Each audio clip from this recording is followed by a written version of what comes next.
Hare Krishna. Il y a un peu plus de 50 ans, Srila Prabhupada est venu en France pour la première fois. C'était le 25 juin 1971. Il arrivait de Moscou, il est arrivé à l'aéroport du Bourget à Paris.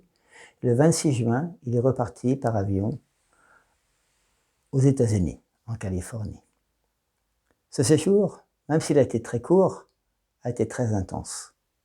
Et plusieurs dévots américains étaient présents à Paris pour accueillir, s'occuper de Srila Prabhupada. Il y avait tout d'abord Harivilas Prabhu, qui était le président du temple à l'époque, à Fontenay-aux-Roses. Harivilas Prabhu a même expliqué comment ils ont acquis la maison de Fontenay-aux-Roses. Parce qu'à l'époque, ils n'avaient pas d'argent, donc pas de garantie bancaire, pas de certitude pour payer le loyer.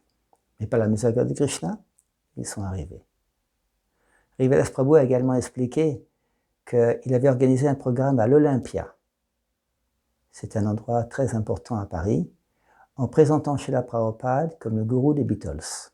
Et que par conséquent, c'était la moindre des choses pour l'Olympia de permettre à Srila Prabhupada d'avoir une salle où le public pouvait venir l'écouter, présenter la vie spirituelle. Cette conviction, on pourrait même dire ce culot également, Harivilas, a permis à Srila Prabhupada d'être dans des endroits très réputés à Paris. De la même manière, Yogeshwara Prabhu, qui était là également il y a 50 ans, a présenté un aspect spécifique à la mentalité française. Il a expliqué que Srila Prabhupada, toujours, il était expert à voir, comprendre la culture de chaque pays où il passait et d'encourager, d'inspirer les dévots à approfondir la vie spirituelle à partir de leur culture. Par exemple, pour la France, qui est un pays où on aime beaucoup les révolutions, eh bien, il a expliqué que le mouvement Hare Krishna était un mouvement de révolution, c'est-à-dire de changer sa conscience matérielle en conscience spirituelle, tout simplement. Le Chanananda Prabhu était également là il y a 50 ans. À vrai dire, le premier temple du mouvement Hare Krishna en France a été dans l'appartement de Harivilas Prabhu, tout petit, à Paris. Et ensuite, ils ont déménagé à Fontenay-aux-Roses.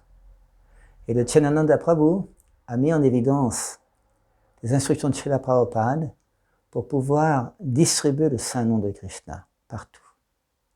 Faire Harinam Sankirtan. Tous ces premiers dévots expliquaient qu'au début du mouvement, l'activité principale, c'était de chanter le mantra Hare Krishna. Spécialement à Paris, qui est un merveilleux endroit pour le Harinam.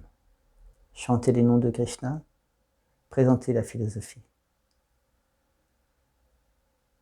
Et ces trois dévots ont précisé justement la compassion de Srila Prabhupada pour venir dans beaucoup de pays du monde, même rester quelque temps, très peu, comme ici, un peu plus d'une journée, faire beaucoup de programmes, essayer d'aider tous les dévots à devenir plus conscients de Krishna et aider le mouvement à se répandre à travers le monde.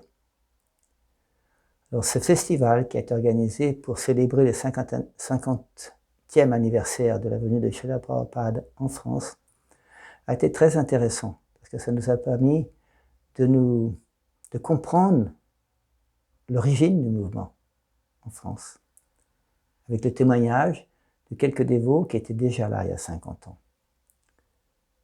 Hare Krishna.